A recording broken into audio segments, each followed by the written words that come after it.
3 മാസം പ്രായമുള്ള കുഞ്ഞിനെ എങ്ങനെ അമീബിക് മസ്തിഷ്ക ജ്വരം ബാധിച്ചു എന്നതിൽ ഇപ്പോഴും അവ്യക്തതയുണ്ടെന്നും കുഞ്ഞിന്റെ പിതാവ്. കിണറ്റിലെ വെള്ളം പരിശോധിച്ചപ്പോൾ പ്രശ്നങ്ങളൊന്നും കണ്ടെത്താനായില്ലെന്നും ഓമശ്ശേരി സ്വദേശി സിദ്ദീഖ് മീഡിയ വണ്ണോട് പറഞ്ഞു.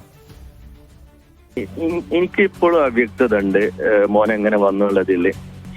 കിണർ വെള്ളം ടെസ്റ്റ് ചെയ്തതില് ബാലമുത്തിയാണ് പോസിറ്റീവായിട്ട് കണ്ടത്. മോന്റേത് ടെസ്റ്റ് ചെയ്തത് നൈഗ്ലേരിയാണ്. പക്ഷെ വാട്ടർ ടാങ്കിൽ എല്ലാം നെഗറ്റീവാണ്.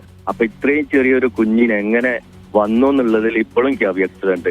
ഞാൻ മെഡിക്കൽ ഓഫീസറെ കണ്ടു സംസാരിച്ചു. അവര് പറഞ്ഞത് ഈ കിണർ വെള്ളം ടെസ്റ്റ് ചെയ്തതിൽ ഈ ഒരു ബാലമുത്തിയാണ് കണ്ടത്. പക്ഷെ വേറെയും അണുക്കൾ ഉണ്ടാവാൻ സാധ്യത ഉണ്ട്.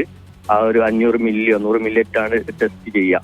അപ്പൊ അതിൽ കണ്ടത് ഈ ഒരു ബാലമുത്തിയാണ് കണ്ടത്. വാട്ടർ ടാങ്കിലെ വെള്ളം ടെസ്റ്റ് ചെയ്തതിൽ എല്ലാം നെഗറ്റീവാണ്. പക്ഷെ അതെങ്ങനെ വന്നുള്ളതിന് ഇപ്പോഴും എനിക്ക് അവ്യക്തത ഉണ്ട്.